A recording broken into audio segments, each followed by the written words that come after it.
SK music presentation. SK music presentation এই চ্যানেলটা দয়া করে সাবস্ক্রাইব, সবাই চ্যানেল শেয়ার লাইক করে দেবেন।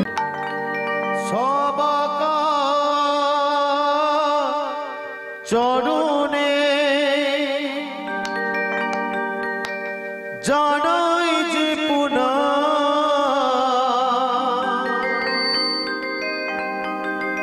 সবে মিলে পদ ধুলি দিও, মোরে মস্তকে আমার এই নিবেদন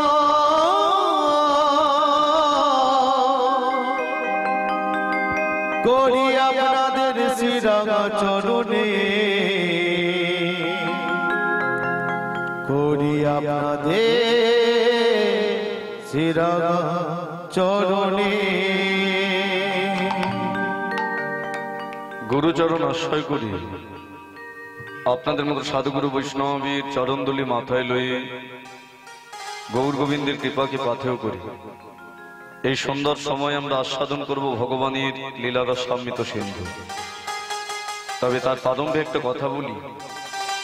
শাস্ত্রে একটা কথা বললেন বাবা, একটা মন্দিরের একজন পূজারী, পুরোহিত বা ব্রাহ্মণ, যার কর্ম হলো মন্ত্র উচ্চারণ করে পূজা করা, আর এই পূজা করলে ব্রাহ্মণ বা পুরোহিতের পুণ্য অর্জন হয়। তবে শাস্ত্রে এটা বর্ণিত আছে, ব্রাহ্মণ বা পুরোহিত তিনি মন্দিরে পূজা করে যত না পুণ্য অর্জন করতে পারেন বাবা, তার থেকে বেশি পুণ্য কাদের হয় জানেন? যে মন্দিরে ব্রাহ্মণ পুজো করে, ওই মন্দিরটা যারা প্রতিদিন সকালবেলা ধোয়া মাজা করে, মন্দিরের পূজার জন্য যারা প্রতিদিন ফুল তুলে নিয়ে আসে, মন্দিরের বাৎসরিক অনুষ্ঠানের জন্য যারা নিজেদের কর্মব্যস্ত সময়টা গোবিন্দ পাদপদ্মে অর্পণ করে, তাদের পুণ্য ব্রাহ্মণ বা পুরোহিতের থেকে বেশি হয়। কথাটি বলার উদ্দেশ্য বা কারণ হলো, আজকে আপনাদের এই গ্রামে এই স্থানে আমরা হলাম কয়েকটি ঘন্টার কীর্তনের পূজারী মাত্র। এখানে আমাদের সময়টা কয়েকটি ঘন্টা মাত্র। এই কীর্তনের মধ্য দিয়ে জানি না আমরা কোনো পুণ্য অর্জন করতে পারবো কিনা, তবে আমার থেকে বেশি পুণ্য আপনাদের এই গ্রামের আমার সেই সকল দাদা ভাইদের, বাবাদের, মায়েদের, মুনিদের, যাদের অক্লান্ত পরিশ্রমী এত দীর্ঘদিন ব্যাপী, দীর্ঘদিন ধরে যে পরিশ্রম করি, অনেক গুণী গুণী কীর্তনিয়া নিয়ে এসে কীর্তন করাচ্ছেন, সর্বোপরি গোবিন্দ সেবায় নিজেদেরকে ব্রতী করেছেন। এর জন্য আপনাদের পুণ্যের ভাগ অনেক অনেক অনেক বেশি, কারণ গোবিন্দ চরণের সময়দানটা আপনাদের অনেক বেশি, পরিশ্রমটা অনেক বেশি। তাই গোবিন্দের শ্রী চরণ তলে আমরা সবিনয় প্রার্থনা করি, যাদের প্রচেষ্টাই হরিনাম যজ্ঞ, যাদের দ্বারাই আমার গোবিন্দ সেবা পাচ্ছে, গোবিন্দ যেন প্রত্যেকের মাথায় সেই কৃপার হাত রাখেন, প্রত্যেকের অন্তর মাঝে কৃষ্ণ প্রেম ভক্তি বৃদ্ধি করেন, এবং এই কৃষ্ণ প্রেম ভক্তিকে অবলম্বন করে আগামী দিন যুগ যুগ জনম জনম ধরে এই স্থানে চলে যেন কৃষ্ণ কথার আসর, হরি কথার আসর, আমার গৌরাঙ্গের গুণ কথার আসর। তাই আসুন সার্বিক সকলের মঙ্গল প্রার্থনা করে আমরা শুরু করব গৌর গোবিন্দের কথা। তাই প্রত্যেকে নিজ নিজ মঙ্গল কামনার্থে, তৎঅঞ্চলের সকল গ্রামবাসীর মঙ্গল কামনার্থে লীলা কীর্তনের প্রারম্ভে সকলে একবার দুই বাহু তুলে আমার সাথে নিতাই গৌর কৃষ্ণ প্রেমানন্দে। আচ্ছা, যতজন এসে বসছেন একটু সামনের দিকে এগিয়ে আসবেন, বুঝতে পেরেছেন আমি চোখে একটু কম দেখি। যাই হোক, অনেক বড় হরিবাসর, এই ফাঁকাটা ঠিক শোভা পাচ্ছে না। আসুন, এই সময় যে লীলাটি আপনাদের সামনে আমি পরিবেশন করব, অর্থাৎ আপনারা যে লীলাটি শ্রবণ করবেন, সেই বিষয়ে একটু আলোচনা করি, যে কি লীলা আজকে আপনারা শুনবেন। হে ভক্তমণ্ডলী, এখানে আমরা যতজন আছি, আমরা সকলে ভগবানের পূজা, তাই না? ভগবানকে পূজা করি, দেবদেবীদের পূজা করি। কেন করি, কিসের জন্য করি? একটাই কারণ, প্রত্যেকের চিন্তা ভাবনা কিন্তু আলাদা। আস্তে আস্তে সকলের দৃষ্টিভঙ্গি আলাদা। আপনার মনের যে চিন্তা ভাবনা, আমার চিন্তা ভাবনা কিন্তু তফাৎ। আপনি ভগবানকে যে চোখে দেখেন আমি সেই চোখে নাও দেখতে পারি। আমি ভগবানকে ভক্তির চোখে দেখি, আপনি ঘৃণার চোখে দেখেন। আর যারা ভক্তির চোখে দেখে সেই সকল ভক্ত অনুরাগীরা ভগবানের পূজা করে, তাই না? এক কথায় আমরা ভক্ত, আর ভক্ত হয়ে ভগবানের পূজা করি। কিন্তু এই সময় আমি এমন একজন ভক্তের চরিত্র আপনাদের সামনে তুলে ধরবো, যে ভক্তটিকে ভগবান পূজা করেছিলেন। আমরা ভগবানের পূজা করি, আর ভগবান হয়ে ভক্তের পূজা করলেন। শুধু পূজা করেছিলেন তাই নয় বাবা, সেই ভক্তটির ভক্তিতে সন্তুষ্ট হয়ে ভগবান নিজে সেই ভক্তটিকে তার মাথার উপরে 7 দিন রেখে দিয়েছিলেন। প্রশ্ন হলো, কে সেই ভক্ত? ভক্তটির নাম আপনারা জানেন, নাম শুনেছেন, তাকে দেখেওছেন। কারণ সেই ভক্তটি আজও আমাদের ভারতবর্ষে আছে। কোথায় আছে? না শ্রীধাম বৃন্দাবন। ভক্তটির একবার দুবার জন্ম নয়, 3 বার জন্ম। প্রশ্ন হলো, ভক্তটি কি? ভক্তটি হলো এখন বৃন্দাবনে অবস্থানকারী একটা পর্বতের রূপ, যার নাম হলো গিরি গোবর্ধন পর্বত। এই গিরি গোবর্ধন পর্বতের নাম শুনেছেন, অনেকের বাড়িতে ছবি আছে, দেখবেন ভগবান বামহস্তের কনিষ্ঠ অঙ্গুলিতে পর্বতটাকে ধারণ করে আছে, তাই না? আজ এই সময় আমরা এই গিরি গোবর্ধনের জীবনী আস্বাদন করব। যাকে আপনারা পর্বত রূপে জানেন, সে আসলে পর্বত নয়, সে একজন ভগবানের পরম ভক্ত, যার 3টে জন্ম। আপনার মতো আমার মতো মানুষ ছিল, কিন্তু শুধু ভগবানের সেবা করবে বলে নিজে থেকে পর্বত হয়ে গিয়েছে। তাই যে অজানা তথ্যগুলো এই লীলার মধ্যে আমরা জানতে পারবো। আগে প্রশ্নের আকারে শুনে নিন, তাতে লীলাটা বুঝতে সুবিধা হবে যে কি কি জানতে পারবো। একদম প্রথম থেকে শুরু করব।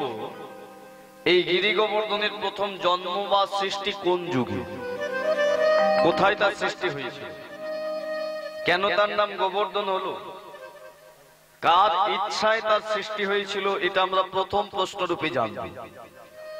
দ্বিতীয় যেটা জানবো, এই গিরি গোবর্ধনের দ্বিতীয় জন্ম আমাদের ভারতবর্ষে হয়নি।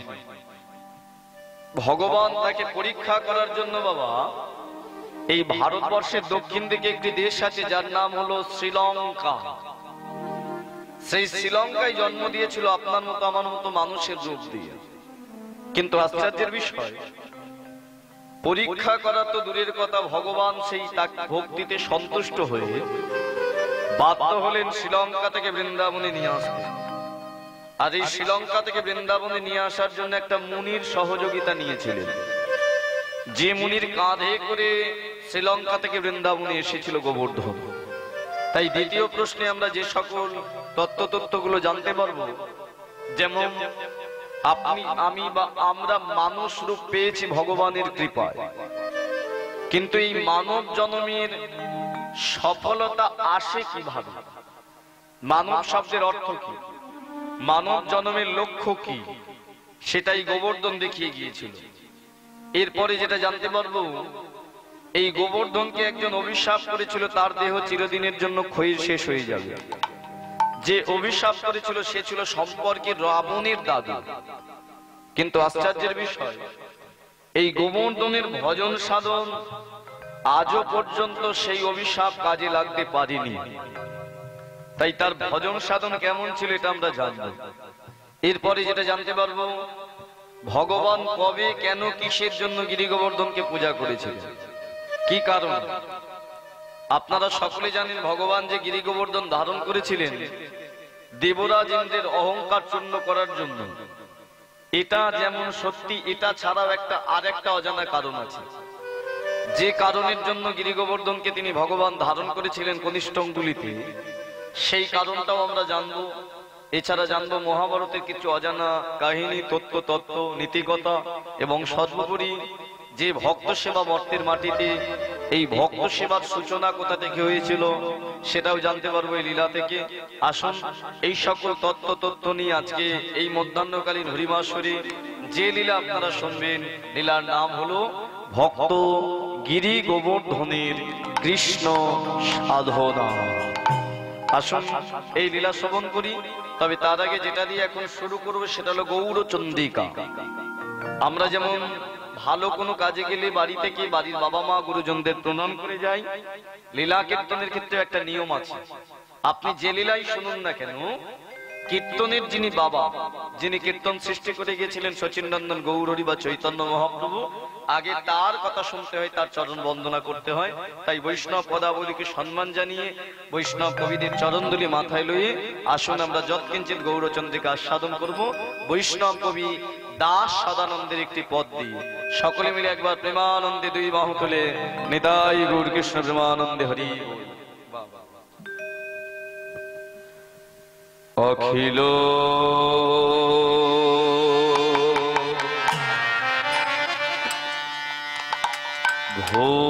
ভুবন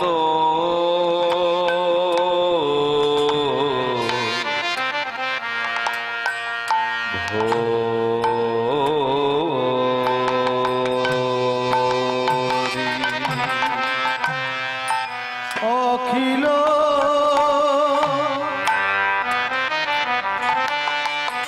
ভুবন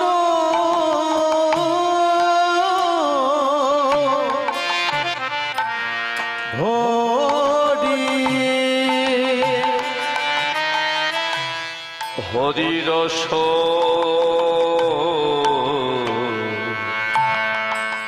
বাদ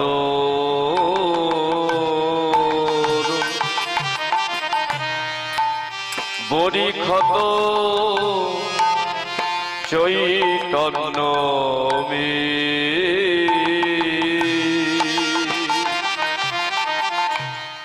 আহা বরিক্ষত চৈতন্য মে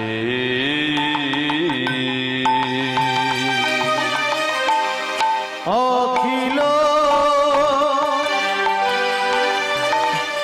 ভুবন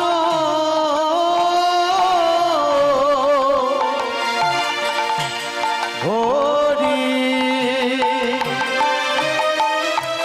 হরিরস বাদ বরিক্ষত চৈতন্য মে বরিক্ষত চৈতন্য মে ভকত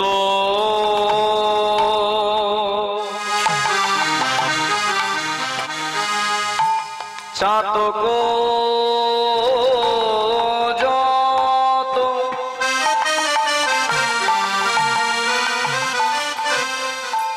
ওই প্রেমে পিব পিব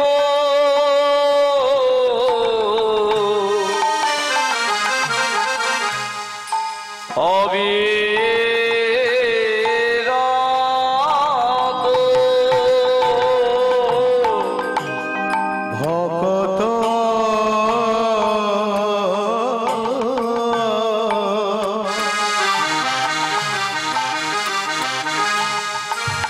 চাতক যত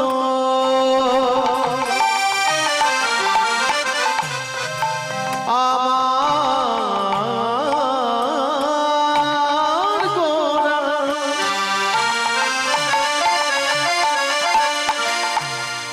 পিব পিব পিব পিব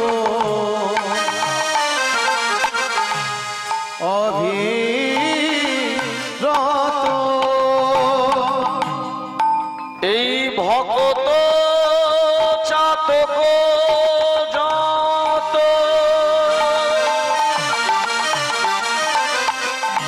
আমার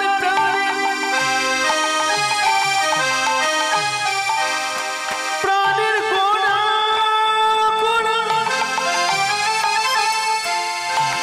আমার প্রাণে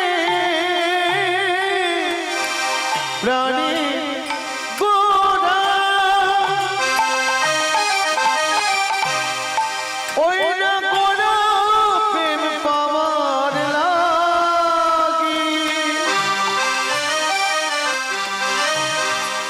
দেখো ভক্ত মনো কেমন চাতকের মতো কেমন চেয়ে বসে আছে।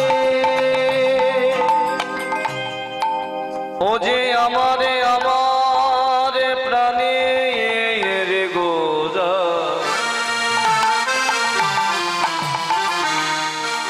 ওই গোরা প্রেমে পাবার লাগি এই ভক্তরা চাতক পাখির মতো চেয়ে আছে। সবে পিব পিব রহ করে।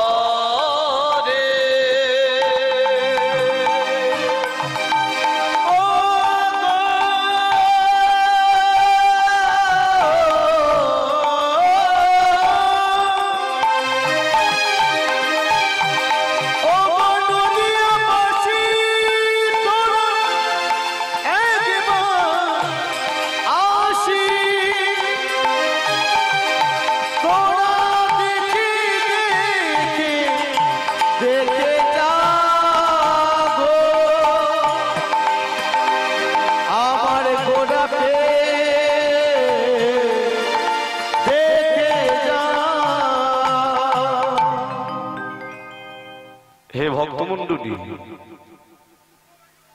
আপনি যদি কোনো সময় দক্ষিণেশ্বর মন্দির বা তারাপীঠ মন্দিরে পুজো দিতে যান, কোন মন্দির শুনুন, মধ্যাহ্নকালীন পরিবেশ চঞ্চল হবে, একটু কন্ট্রোল করবেন, কথা শুনুন, একটু শান্ত মস্তিষ্কে প্রত্যেকে বসুন। কারণ কীর্তন কি জিনিস, কীর্তন কি বস্তু, এটাকে অনুভব করতে হয়, এটাকে হৃদয় দিয়ে অনুভব করতে হয়। কারণ এই হৃদয় যদি এখানে না থাকে, মন যদি এখানে না থাকে, যতই দেহটা নিয়ে এখানে বসে থাকুন, তাহলে কীর্তনের কোনো অর্থ বোঝা যায় না। আপনি যদি কোনো সময় দক্ষিণেশ্বর মন্দির, তারাপীঠ মন্দিরে পুজো দিতে যান, এই পুজো দিতে যাওয়ার প্রথমে আপনার কর্তব্য হবে, আপনার বাড়িতে যদি বয়স্ক বাবা মা থাকে বা গুরুজন থাকে, আগে তাদের চরণে প্রণাম করি তারপরে ওই মন্দিরে যাওয়া। কেন? আপনি যদি বাড়ির বাবা মাকে অসম্মান, অবহেলা বা অবজ্ঞা করি, যদি কোনোদিন কোনো মন্দিরে গিয়ে দেবদেবীর চরণে প্রণাম করেন, আপনি জানবেন ওই দেবদেবী আপনার প্রণামটা গ্রহণ করবেন না। কেন? বাড়ির বাবা মাকে অপমান অবজ্ঞা করলে এর দ্বারাই আমাদের শরীরের কোনো উপকার হয় না, এতে কোনো উন্নতি হয় না। কিন্তু আপনি যদি প্রণাম করে মন্দিরে যেতে পারেন, আপনি যখন প্রণামটা করেন, দেখবেন বাবা মা বা গুরুজন যে আশীর্বাদের হাতটা আমাদের মাথায় দেয়, এই আশীর্বাদ থেকে প্রথমে হৃদয়ে চেতনার জন্ম হয়, চেতনা থেকে জ্ঞানের উদয়, জ্ঞান থেকে আসে প্রেম, আর প্রেম থেকে আসে বাবা ভক্তি। এই ভক্তিযুক্ত হৃদয়টা যদি একবার তৈরি করে আপনি যে কোনো মন্দিরে যেতে পারেন, তাহলে ওই মন্দিরের দেবদেবী বা ভগবান আপনার প্রণামটা গ্রহণ করবে। লীলা কীর্তনের ক্ষেত্রে ঠিক তাই। আপনি যে লীলাই শুনুন না কেন, এখানে বসে যত রথী মহারথীর কাছ থেকেই কীর্তন শুনুন, কীর্তন শোনার আগে আপনার বা কীর্তনিয়ার কর্তব্য হলো, যেমন বাড়ির বাবা মাকে প্রণাম করে বাইরের মন্দিরে প্রণাম করা উচিত দেবদেবীদের, যে কোনো লীলা কীর্তন শোনার আগে কীর্তনের যিনি বাবা, এই কলিযুগে যিনি কীর্তনের পিতা, আগে তার চরণে প্রণাম জানাতে হবে। বৈষ্ণব কবিরা যাকে বললেন সংকীর্তনৈক পিতরু, তিনি কে না? তিনি হলেন নদিয়ার নিমাই, তিনি হলেন চৈতন্য মহাপ্রভু, তিনি হলেন গৌর বিশ্বম্ভর, নিতাই গৌর। তিনি যদি না আসতেন, তিনি যদি কান্ডারি হয়ে না দাঁড়াতেন এই সনাতন ধর্মে,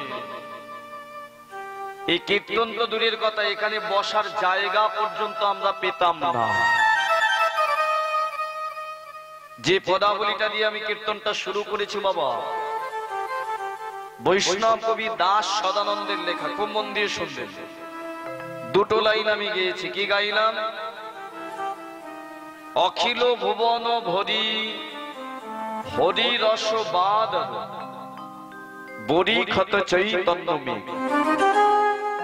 কথাগুলোর অর্থ কি বাবা? আজকে যেমন আপনাদের এই গলা ডহরাতে এই কীর্তনের মধ্য দিয়ে প্রেমবন্যা বয়ে চলেছে, হাজারো হাজারো মানুষ এখানে আসছে, এই প্রেমবন্যাটা কিন্তু আজকে শুরু হয়। এই প্রেমবন্যাটা শুরু হয়েছিল আজ থেকে 538 বছর আগে। আর শুধু এই দক্ষিণ চব্বিশ পরগনায়, ক্যানিং বা গলাডহরা নয়, অখিল ভুবন ভরি হরি রসবাদর, সমগ্র ভুবন ভরে ভগবান শ্রীহরির প্রেম বর্ষা রূপে বর্ষিত হয়েছিল। আর সেই বর্ষাটা এসেছিল কোথা থেকে? বরিক্ষত চৈতন্য মেঘ, একটা চৈতন্য রূপী মেঘ থেকে এই বর্ষার সৃষ্টি হয়েছিল। এবার প্রশ্ন হলো, ওই বর্ষার কি প্রয়োজন ছিল? কেন তিনি চৈতন্য রূপী মেঘ হয়ে আসলেন?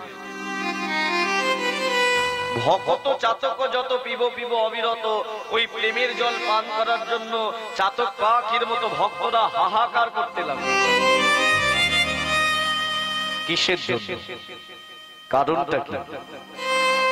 কারণ একটা, আজ থেকে 550 বছরের পুরানো দিনের যারা ইতিহাস পড়েছেন তারা জানবেন, তৎকালীন দিনে এক জায়গায় এতগুলো মানুষ বসার অধিকার ছিল না। কেন? এই সমাজে কিছু কুসংস্কার ছিল, যেগুলো ব্যাধি রূপে সমাজের মধ্যে বেঁধেছিল। আর সেই ব্যাধির মধ্যে সর্বশ্রেষ্ঠ ব্যাধি ছিল বাবা জাতিভেদ প্রথা বা বর্ণ বৈষম্য। খুব মন দিয়ে শুনবে, 100 জনের মধ্যে 10 জন ছিল বাবা উঁচু জাতিতে। দুটো জাত ছিল তখনকার দিনে, একটা উঁচু একটা নিচু। আর নিচু জাতিতে আপনার মতো আমার মতো বাদ বাকি 90 জন। ওই 10 জন কারা ছিল না? তৎকালীন দিনে যাদের একটু অর্থ বেশি ছিল, টাকা সম্পত্তি বেশি ছিল, তৎকালীন দিনে যারা একটু শিক্ষা লাভ করেছিল, যাদেরকে পণ্ডিত বলা হতো। আর একটা সম্প্রদায় ছিল কারা না? ব্রহ্ম জ্ঞানহীন ব্রাহ্মণ সম্প্রদায়। খুব মন দিয়ে শুনবেন,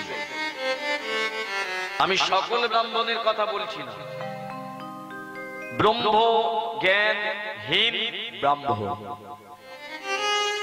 এরা নিজেদের মতো করে এই সমাজটাকে পরিচালনা করার চেষ্টা করল। এমন কিছু কঠিন নিয়ম নিজেদের তৈরি করেছিল, এটা চৈতন্য মহাপ্রভু আসার আগে। যেমন ওরা যে রাস্তা দিয়ে যাবে আপনি আমি যেতে পারবো না, ওরা যে মন্দিরে পুজো করবে আমরা করতে পারবো না, ওরা যে কলের জল খাবে আমরা খেতে পারবো না। কেন? আমাদের গাটা নাকি ওদের গায়ে ঠেকলে ওদের জাত চলে যাবে। এটা তো সামান্য, এর থেকেও কঠিন ছিল যে সমস্ত মায়েরা বাড়িতে রান্না করেন না, রান্না করতে করতে গরম তেল যখন এক ফোঁটা আপনার গায়ে পড়ে কত জ্বালা যন্ত্রণা হয়।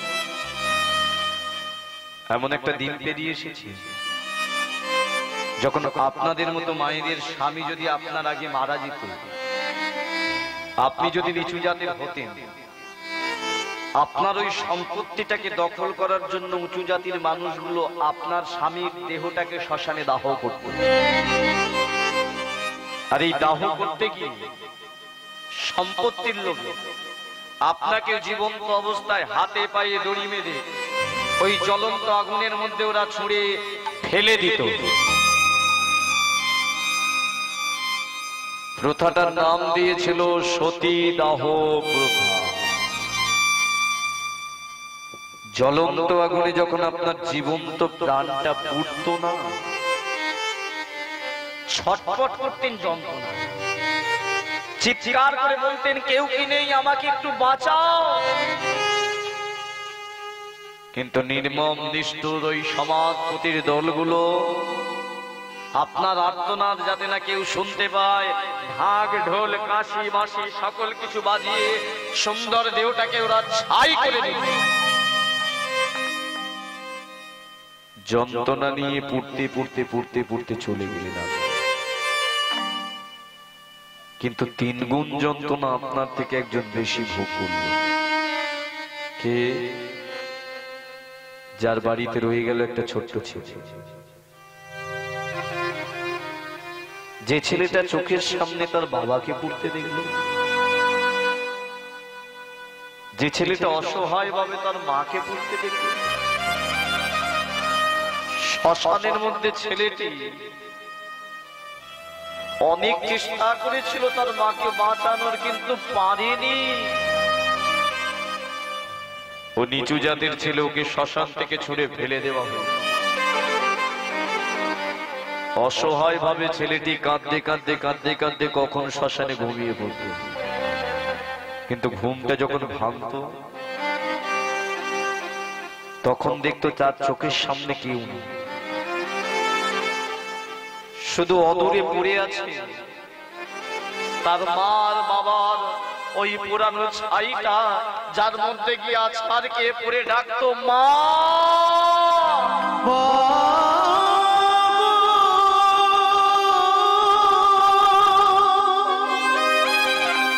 কোথায় তুমি? একবার ফিরে এসো মা গো। আমি যে তোমাকে দেখতে পাচ্ছি না, একবার ফিরে এসে কথা বলো মা গো। না না না, তবে কি সত্যি ওরা আমার মাটাকে পুড়িয়ে মেরে ফেলল? আমি যখন ঘুমিয়ে পড়েছিলাম তখন কি আমার মাটাকে শেষ করে দিয়েছে ওরা? মা!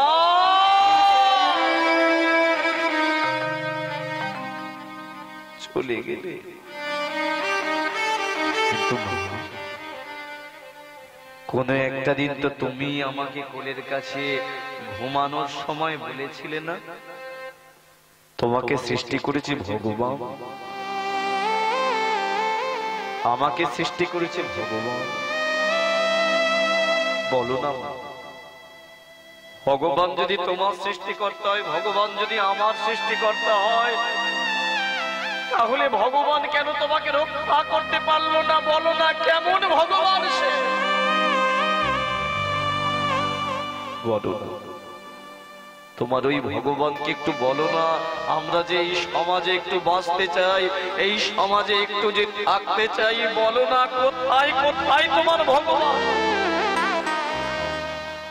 আর নইলে তোমার ওই ভগবানকে বলো আমাদের মতো নিচু জাতের সন্তানগুলো এ দেহ থেকে প্রাণটা তুলে নিয়ে মৃত্যু দিতে সে যন্ত্রণা অনেক অনেক অনেক ভালো।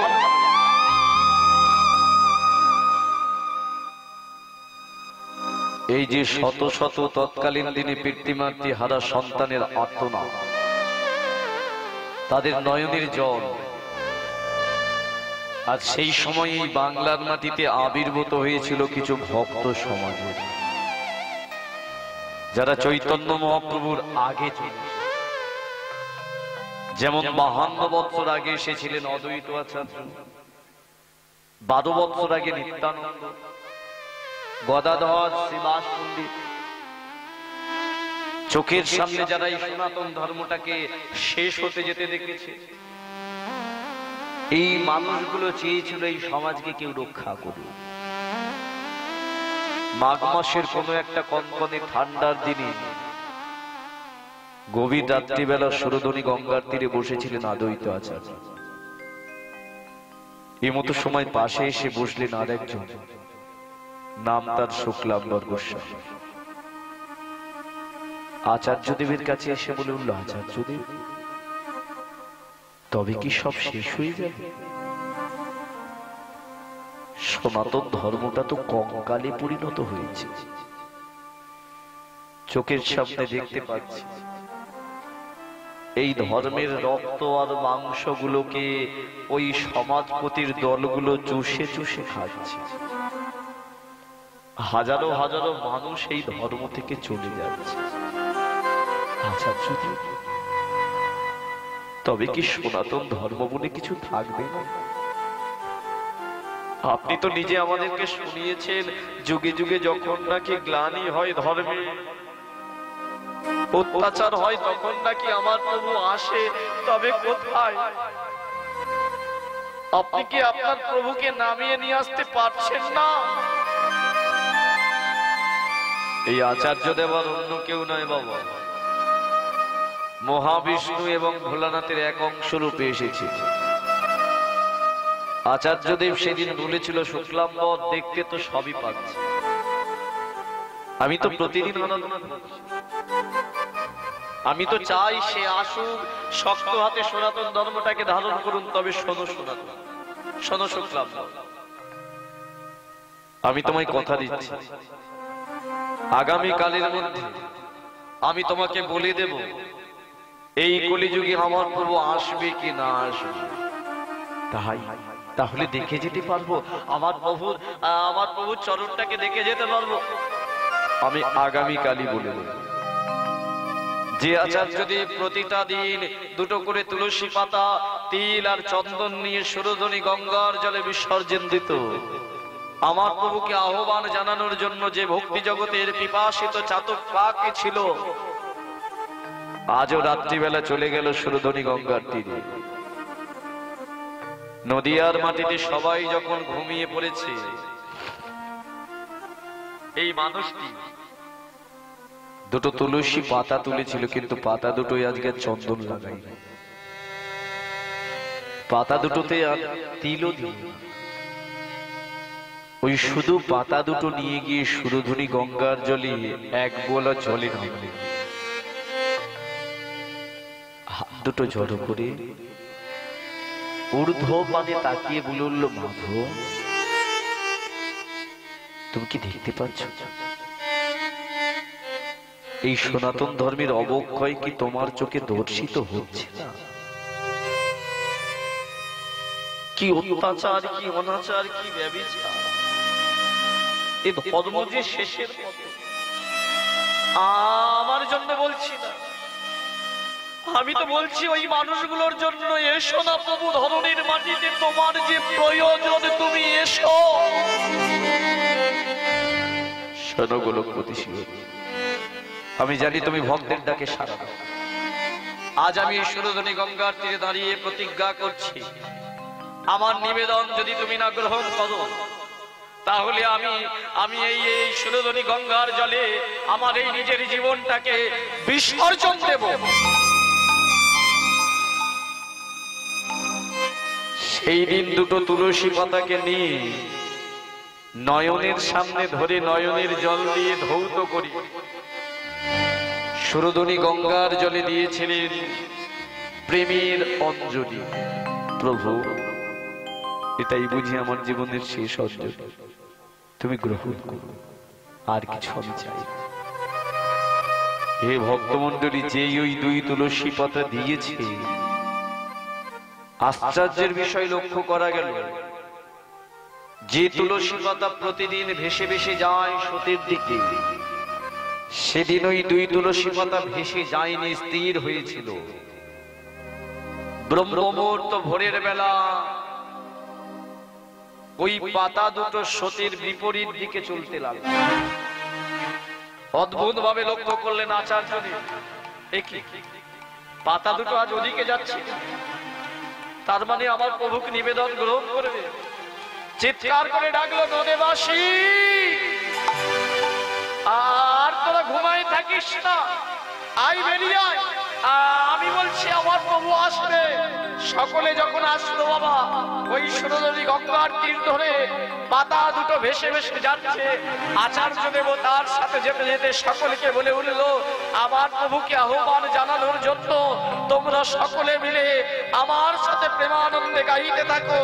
আচার্য দেব গাইছে আর সকলে গাইছে, আর পাতা দুটো যাচ্ছে। কৃষ্ণ কৃষ্ণ কৃষ্ণ হে কৃষ্ণ কৃষ্ণ কৃষ্ণ হে কৃষ্ণ কৃষ্ণ কৃষ্ণ হে কৃষ্ণ কৃষ্ণ কৃষ্ণ হে কৃষ্ণ কৃষ্ণ কৃষ্ণ হে কৃষ্ণ কৃষ্ণ কৃষ্ণ হে সকলে মিলে একসাথে কৃষ্ণ কৃষ্ণ হে কৃষ্ণ কৃষ্ণ কৃষ্ণ হে কৃষ্ণ কৃষ্ণ কৃষ্ণ হে কৃষ্ণ কৃষ্ণ কৃষ্ণ হে কৃষ্ণ কৃষ্ণ কৃষ্ণ হে কৃষ্ণ কৃষ্ণ কৃষ্ণ হে এই নাম করতে করতে যখন বাবা আসছে হঠাৎ লক্ষ্য করলো আচার্যদেব ভোরের বেলা ওই সুরধ্বনি গঙ্গার তীরে স্নান করছে শচীমা। সূর্যদেবকে প্রণাম করলো, প্রণাম করার পরে যখনই বাবা ওই গঙ্গার জলকে চরণামৃত হিসাবে ভক্ষণ করতে যাবে, আশ্চর্যের ব্যাপার ওই দুই পাতা ঘুরতে ঘুরতে ঘুরতে ঘুরতে ওই শচীমার হাতের মধ্যে, আর যেই ওই চরণামৃত হিসাবে ভক্ষণ করবে পাতা দুটো চলে গেল শচীমার গর্ভে। আচার্যদেব চিৎকার করে বলে উঠল, হে মাধব হে মাধব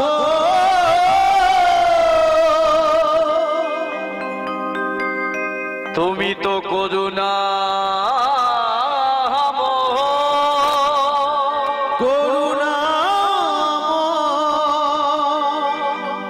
তুমি তো দয়ার সাগর, তুমি তো দয়ালু তাই গৌর হরি বল। হে মাধব হে ভক্তমণ্ডলী, সেই দুই তুলসী পাতা থেকে শচীমার গর্ভে একটা চৈতন্য রূপী মেঘের জন্ম হলো। মেঘ থেকে যেমন বৃষ্টি হয়, এই গর্ভ মেঘ থেকেও একটা বৃষ্টি হলো। কবে? তারই পরের বছর ফাল্গুন মাস। আর যিনি ওই মেঘ থেকে বৃষ্টি হয়ে এলেন, এই বৃষ্টিটা অন্য কেউ নয়, এটাই প্রেমের বৃষ্টি, এটাই চেতনার বৃষ্টি, এটাই জ্ঞানের বৃষ্টি। যে এলেন তিনি আর অন্য কেউ নয়, তিনি আমাদের কলিযুগের ভগবান গৌরাঙ্গ মহাপ্রভু। শক্ত হাতে তিনি ধারণ করলেন সনাতন ধর্ম। যে ধর্মে দেখলো প্রেম নেই, প্রীতি নেই, ভালোবাসা নেই, শ্রদ্ধা নেই, কুসংস্কার, নিজে বৈষ্ণব ধর্মের দীক্ষা গ্রহণ করে সকল স্তরের মানুষকে ডাকলেন, ওরে হায় এই কুসংস্কার দূর কর। এই পৃথিবীতে সর্বশ্রেষ্ঠ জাতি হলো মানব জাতি, সকলের ধর্ম হলো মানব ধর্ম, আর সেই ধর্ম আনন্দ পায় সকলে যদি এক হতে পারে। আয় তোরা, আমি তোদের মুক্তির পথ দেখাবো। কেউ কেউ বলেছিল, না প্রভু তুমি ব্রাহ্মণ, তোমার গায়ে আমাদের গা ঠেকলে তোমার যে জাত চলে যাবে। সেদিন এই প্রাণের মানুষটা বলেছিল, রে মানুষ মানুষকে ছুলে জাত যায় না, এতে প্রেম বাড়ি, এতে প্রেমের উদয় হয়। তোরা নাই বাইরে আমার কাছে, আমি যাব তোদের কাছে। আয় তোরা আমার কাছে। যেই আমাদের মতো অসহায় মানুষের কাছে সে দাঁড়িয়েছিল, ওই মানুষটার চরণের যে সৌন্দর্যতা, তার দেহের যে কমলতা, প্রেমে পড়ে গিয়েছিলাম। সেদিন নয়ন থেকে জল বেরিয়েছিল, তবে ওই জলটা কিন্তু আর কষ্টের নয়, ওটা আনন্দের জল। ওরে এই মানুষটাই পারে আমাদেরকে বাঁচার পথ দেখাতে। প্রভু তুমি আমাদের সকলের রক্ষাকর্তা, তুমি আমাদেরকে পথ দেখিও প্রভু। আর সত্যি তার পথে আমরা চলেছিলাম বলে আজ দেখুন এত বছর পরে এই সমাজে আর নেই জাতিভেদ প্রথা, আর বর্ণ বৈষম্য নেই, সতীদাহ প্রথা, বাল্যবিবাহ, সকল কিছু চলে গেছে। যার দয়ায় যার কৃপায় তিনি আমাদের চৈতন্য মহাপ্রভু।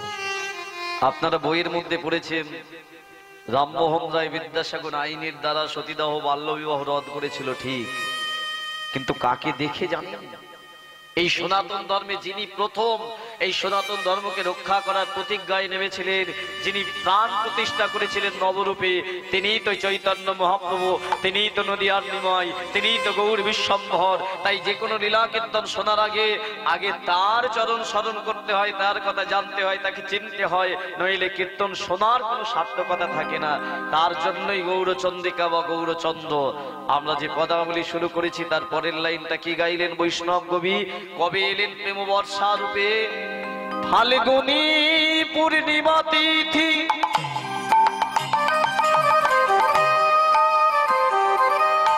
ওই মেঘের জন্মতিথি,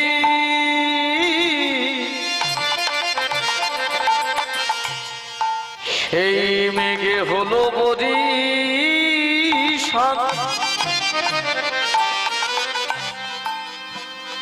আমাদের প্রাণে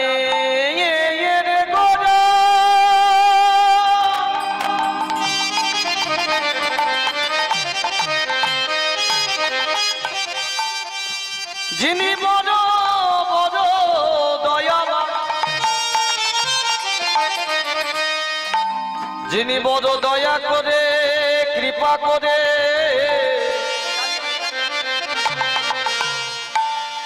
এই নদিয়ার মাটিতে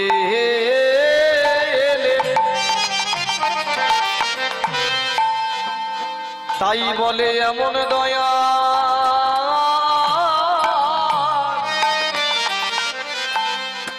আমাদের কেবা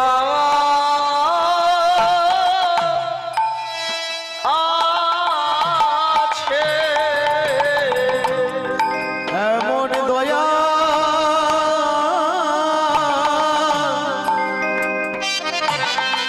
আমাদের আর কে বা আছে, যে জনে যেচে সেধে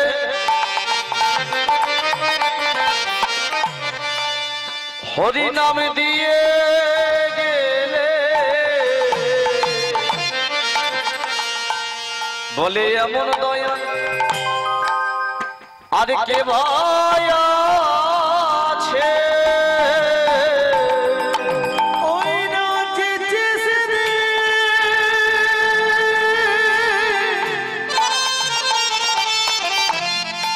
হরি নাম দিয়ে গেছে,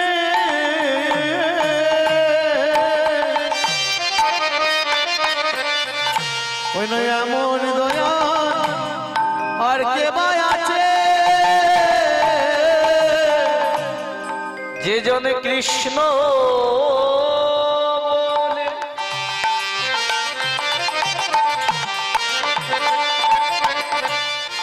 কে দেবে আলো, দেখো ধুলায় গড়া গড়ি দিল, যে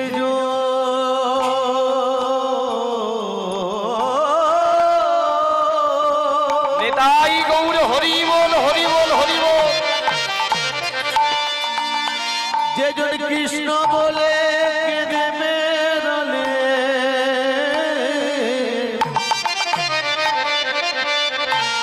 ওই না ধুলায় গড়া গড়ি দিলে, তাই সময় থাকতে এই মদন ভরে গবুরি গবুরি গবুরি বলো, এই মানব জনম ধন্য একবার ধরো ধরো চরণ ধরো, ওই পদপাদের পথে পরিষ্কার করে গবুর গবুর গবুরি বলো, আজ উরিধে দুটি বাহু সকলে দুই বাহু উলুধ্বনি হরিধ্বনি করো, উড়ে দুটি বাহু তুলে গবুর গবুর গবুরি বলো, এই না করে করতালি ও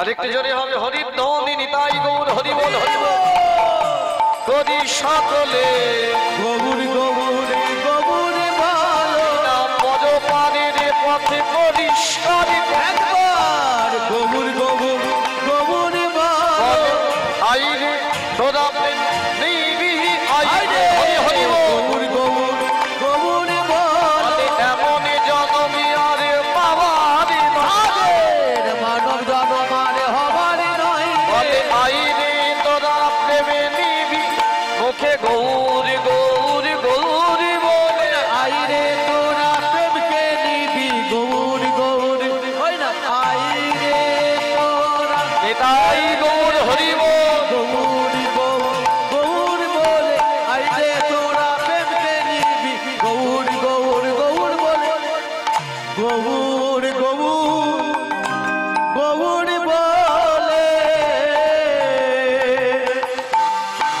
তাই উঁচা নিচা যত ছিল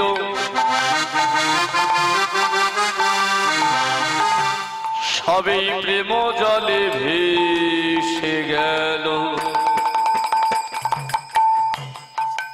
আমার গোদা বব গোদা বব গোদা বব দয়ালু সাগর সাগর সাগর গোরা বড় দয়ালো সাগর আমার গোরা গোরা গোরা বড় গোরা বড় গোরা বড় দয়ালো সাগর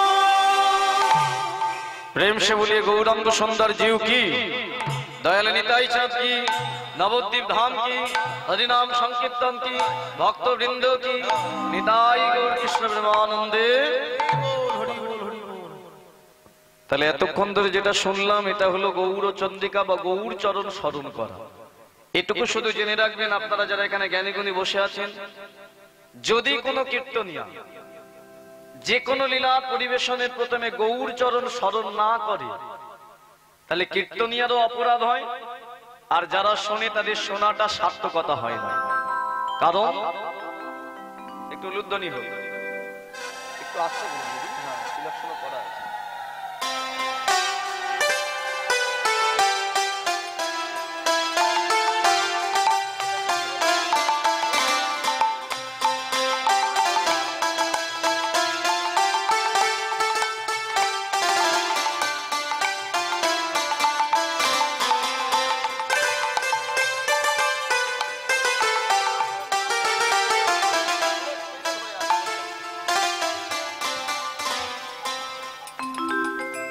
যতটা শুনলেন এ থেকে অন্তত এটা বুঝতে পারলেন যে আজকে আপনাদের এখানে এই বসার জায়গাটা যিনি তৈরি করে দিয়ে গেছেন, সকলকে একত্রিত যিনি করে দিয়ে গিয়েছিলেন, তিনি কে?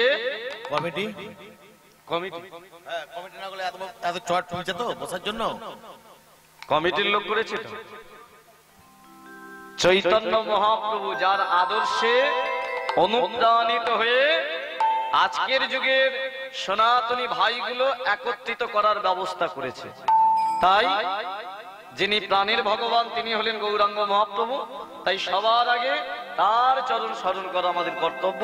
যাই হোক, যৎকিঞ্চিত শুনেছি, লীলাটি এবার মন প্রাণ দিয়ে শুনবো। তবে তার আগে সকলে মিলে যদি চান যে একটু গৌরের নাম করবো, তাহলে একটা গান গাওয়া যেতে পারে। গাইবেন? কি বলেন, গাইবেন? হ্যাঁ, তাহলে একটা জানা গান গাই। আপনারা সকলে জানেন, শুধু করতালি দিয়ে আমার সাথে মহা আনন্দে গান, তারপরে লীলাটি শোনা হবে। সকলে হাত জড়ো করে আমার সাথে গান। আমার গৌরে লোরে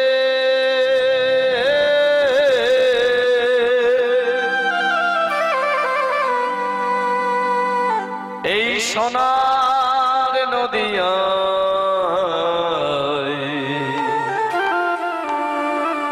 উলুধ্বনি হরিধ্বনি শব্দ শোনা যায় আমাদের গৌর এলো রে। সকলে হরি বল। গৌর এলো রে সোনা নদিয়া হরে শব্দ শোনা যায় আমাদের গৌর এলো রে। আমার গৌর এলো রে। উলুধ্বনি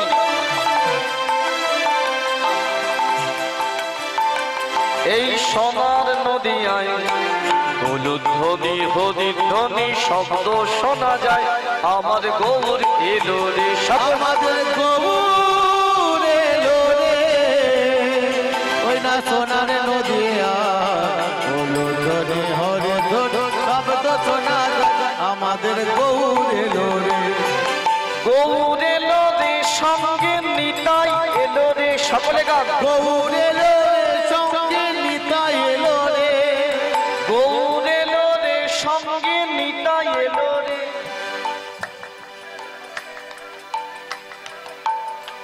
হচ্ছে তবে হওয়াটা ঠিক হচ্ছে না একবার সকলে মিলে করতালি দিন তো দেখি এদিকটা একটু কম হলো যাই হোক এই যে হাত পাটা আছে এটা বোঝা গেল এটা একটু তালে তালে দিন আর এই গানটা জানেন না এমন কেউ নেই প্রত্যেকের মুখস্থ আমার জন্য নয় গৌরকে হৃদয় মাঝে ধারণ করার জন্য গৌর প্রেমকে ধারণ করার জন্য গাইবেন নিন হাতটা জড়ো করুন সকলে গান গৌর এলো রে সঙ্গে নিতাই এলো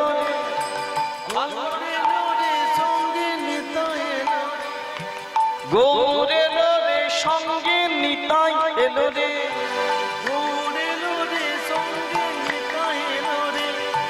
গৌর এলো রে সঙ্গে আচার্য এলো রে বাবা গৌর এলো রে সঙ্গে শ্রীবাস এলো রে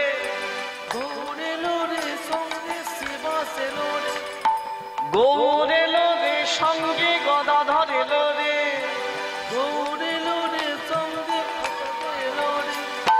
শান্তিপুরবাসী আদি ধন্য হলো রে আমাদের হরিবল এলো রে সোনা নদিয়া হলো ধ্বনি হরে ধ্বনি শব্দ শোনা যায় আমাদের গৌর এলো রে আমাদের গৌর এলো রে সোনা নদিয়া হলো ধ্বনি হরে ধ্বনি শব্দ শোনা যায় আমাদের গৌর এলো রে আমার গৌর এলো রে সোনার নদিয়ায় হলো ধ্বনি হরি ধ্বনি শব্দ শোনা যায় আমার গৌর এলো আমাদের গৌর এলো রে সোনা নদিয়া হলো ধ্বনি হরে ধ্বনি শব্দ শোনা যায় আমাদের গৌর এলো রে আমাদের গৌর এলো রে আমাদের গৌর এলো রে আমাদের গৌর এলো রে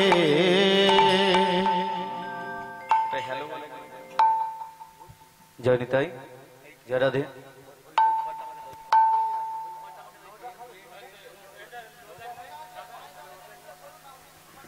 জয় রাধেশ্যাম রাধেশ্যাম রাধেশ্যাম জয় নিতাই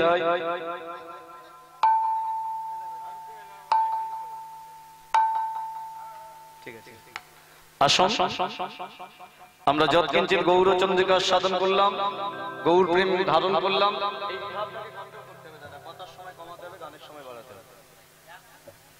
জানিতাই জয় গৌ জয় রাধেশ্যাম রাধেশ্যাম আসুন সকলে মিলে এবার আমরা মন প্রাণ দিয়ে লীলাটি আস্বাদন করি আজকে যে লীলার বিষয়বস্তু ছিল ভক্ত গিরি গোবর্ধনের কৃষ্ণ সাধনা যারা পরে এলেন তাদের উদ্দেশ্যে বলে দিই যে লীলাটি আজকে শুনবেন বৃন্দাবনে যে গিরি গোবর্ধন পর্বত তার 3 জন্মের কাহিনী যার মধ্যে অজস্র তত্ত্ব অজানা বিষয়বস্তু আছে কতগুলো প্রশ্নের আকারে সাজানো আছে লীলাটি এর মধ্যে প্রথম প্রশ্ন থেকে শুরু করব এই গিরি গোবর্ধনের প্রথম জন্ম বা সৃষ্টি কোন যুগে আমি গিরি গোবর্ধনের কটা জন্ম বলেছি বাবা 3টে জন্ম এই গিরি গোবর্ধনের প্রথম জন্ম বা সৃষ্টি হয়েছিল বাবা সত্য যুগে কোন যুগে বললাম সত্য যুগে আমরা সকলে জানি যে আমাদের 4টে যুগ তাই না সত্য ত্রেতা দাপর আর এই যুগটার নাম কি কলিযুগ বাহ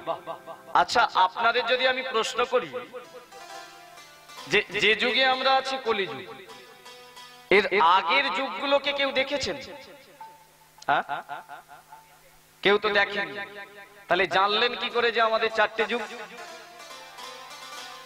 কানে শুনেছেন গ্রন্থে পড়েছেন কীর্তনীয়রা বলে তাই জানেন আমাদের 4টে যুগ কিন্তু এটুকু জেনে রাখুন এই কীর্তনীয় ছাড়া গ্রন্থ ছাড়া আমাদের যে 4টে যুগ তার প্রমাণ ভগবান নিজেই দিয়ে গেছেন কেন এই পৃথিবীতে সনাতন ধর্ম শ্রেষ্ঠ তার প্রমাণ আপনাদের বলে যাই এই সনাতন ধর্ম এ কারণেই শ্রেষ্ঠ সনাতন ধর্ম প্রমাণ দিয়ে কথা বলে প্রমাণটা কি মিলিয়ে নিন যারা দক্ষিণেশ্বর মন্দিরে গেছেন, এই দক্ষিণেশ্বর মন্দির যিনি প্রতিষ্ঠা করেছিলেন তার নাম কি? রানী রাসমণি। আচ্ছা, রানী রাসমণি কি জীবিত আছেন? আছেন? নেই, তিনি মারা গেছেন, কিন্তু তার তৈরি মন্দিরটা আছে। আচ্ছা, আজ থেকে 100 বছর পরে বা 1000 বছর পরে যতদিন ওই মন্দিরটা থাকবে ততদিন কিন্তু রানী রাসমণির নামটা ওই মন্দিরের মধ্যে থাকবে, তাই না বাবা? তাহলে আমরা রানী রাসমণিকে কেউ দেখি নাই, কিন্তু রানী রাসমণি বলে যে কেউ ছিল তার প্রমাণ আমরা পেয়ে যাই। তাহলে এটা থেকে আমরা বুঝতে পারবো যে আমাদের 4টে যুগ, আর এই 4 যুগে ভগবান যে এসেছেন তার প্রমাণ আমরা পেয়ে যাব। প্রমাণটা কি কি? এই যে কলিযুগে চৈতন্য মহাপ্রভুকে কেউ আমরা দেখি নাই। খুব মন দিয়ে শুনবেন যারা পিছন পর্যন্ত আছেন, এই কথাগুলো হৃদয়ের মাঝে প্রবেশ করার চেষ্টা করুন। আপনি নিজেকে সনাতনী বলে গর্ববোধ করবেন যে আমি সত্যি সনাতনী। চৈতন্য মহাপ্রভুকে কেউ আমরা দেখি নাই, কিন্তু তিনি যে এসেছিলেন, তিনি যে ছিলেন তার প্রমাণ কি? আপনি এখান থেকে বাসে টেনে চলে যান, যে জায়গাটায় সে আবির্ভাব বা জন্ম হয়েছিল সেই নদিয়ার শ্রীরাম নবদ্বীপ ধামটা এখনো আছে, আছে না? এখনো সেখানে মাটির ঘরটা আছে, এখনো নিম গাছ আছে, মলয় চাঁদ গাজীর সমাধিস্থলে চাঁপা ফুলের গাছটা মহাপ্রভুর নিজের হাতে লাগানো। আপনারা অনেকে বলবেন ওগুলো সব সাজানো, ঠিক আছে, ওটা ছেড়ে দিন। আরো বড় প্রমাণ পাবেন যদি চলে যান পুরীধামে জগন্নাথ মন্দিরের পাশে একটা মন্দির আছে, যে মন্দিরটার নাম হলো গম্ভীরা মন্দির, যেখানে চৈতন্য মহাপ্রভু সন্ন্যাস নেবার পরে 12 বছর ছিলেন। সন্ন্যাস জীবন 24 বছর, তার মধ্যে 12 বছর ওইখানে ছিলেন। এখনো পর্যন্ত চৈতন্য মহাপ্রভুর গায়ের ব্যবহৃত কাঁথা কম্বল ওখানে রাখা আছে, তার চরণের পাদুকা আছে, তার সেই দণ্ড আছে, কুমণ্ডল আছে এখনো পর্যন্ত। এই ভক্তমণ্ডলী, তাহলে আপনি দেখুন, আপনি যদি একবার বাসে টেনে ঘুরতে পারেন দেখতে পাবেন চৈতন্য মহাপ্রভু বলে কেউ ছিল, তার প্রমাণগুলো পাওয়া যায়। তার আগের যুগটায় চলে যান, যে যুগটার নাম হলো দাপর যুগ, যে যুগে ভগবানের 108টা নাম হয়েছিল। এই যে মন্দির, এই 108টা নামের মধ্যে একটা নাম শ্রেষ্ঠ ছিল, কি নাম বলুন? কি নাম? দাপর যুগে 108টা নাম আছে, 108টার মধ্যে একটা নামে আমরা সবাই চিনি, কৃষ্ণ। বাহ, এটা সকলে জানে। এই কৃষ্ণের আবির্ভাব কোথায় হয়েছিল? কংসের কারাগারে। জায়গাটা কোথায়? মথুরা। কতদিন আগে? না আজ থেকে 5500 বছর আগে। তাহলে আপনি ভাবুন, 5500 বছর আগে আপনি কোথায় ছিলেন, আমি কোথায় ছিলাম জানি না, কিন্তু কৃষ্ণ বলে যে কেউ ছিল তার প্রমাণ এখনো পাওয়া যায়। কি না, এখনো মথুরায় সেই কংসের কারাগারটা আছে, আছে না? বৃন্দাবনে চলে যান, শ্যামকুণ্ড, রাধাকুণ্ড, গিরিগোবর্ধন পর্বত, এমনকি তালবন, তমালবন, কুরুক্ষেত্রের মাঠ, ভান্ডারী বন। আমরা তো দুটো কুণ্ডের নাম জানি, শ্যামকুণ্ড, রাধাকুণ্ড, কিন্তু 84 কোষ বৃন্দাবনে 1000 কুণ্ড আছে। ব্রহ্মকুণ্ড, নারদ কুণ্ড, ললিতা কুণ্ড, বিশাখা কুণ্ড আমরা জানি না। তাহলে দেখুন, আপনি এখানে বসে থেকেও বৃন্দাবন বলে একটা জায়গা ছিল, ভগবান কৃষ্ণ বলে কেউ ছিল, তার প্রমাণ পেয়ে যাবেন যদি মোবাইলে সার্চ করে দেখেন। তাহলে তার আগের যুগটার প্রমাণ কি? যে যুগটার নাম ত্রেতা যুগ, যে যুগে ভগবানের নাম হয়েছিল রামচন্দ্র। জন্মগ্রহণ কোথায় করেছিল? অযোধ্যার মাটি। প্রমাণ কি? আজও পর্যন্ত অযোধ্যায় যেখানে রাম জন্মগ্রহণ করেছিল নবনির্মিত হলো রাম মন্দির। এটা সনাতন ধর্মের গর্ব।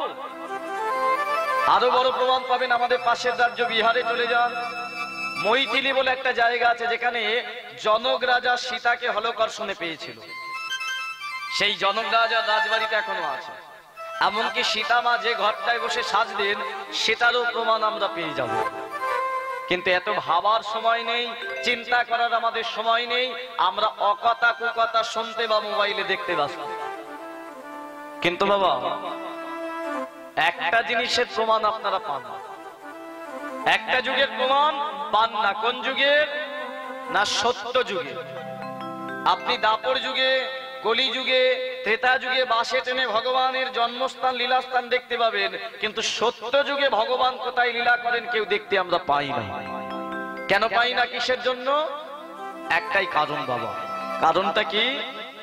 সত্য যুগ মানে যে যুগে 100% সত্যের বিকাশ, যেখানে মিথ্যের আশ্রয় নেই। কিন্তু আমরা না দেখতে পাওয়ার কারণ কি? এখানে যতজন বসে দাঁড়িয়ে আছেন বুকে হাত দিয়ে বলুন তো, যে জীবনে একটাও মিথ্যে কথা বলেননি এমন কেউ আছেন? হ্যাঁ, আমি নিজেও। আমরা সকলে মিথ্যাবাদী, মিথ্যের আশ্রয় নিয়ে চলি এই সমাজে বাঁচার জন্য, চলার জন্য।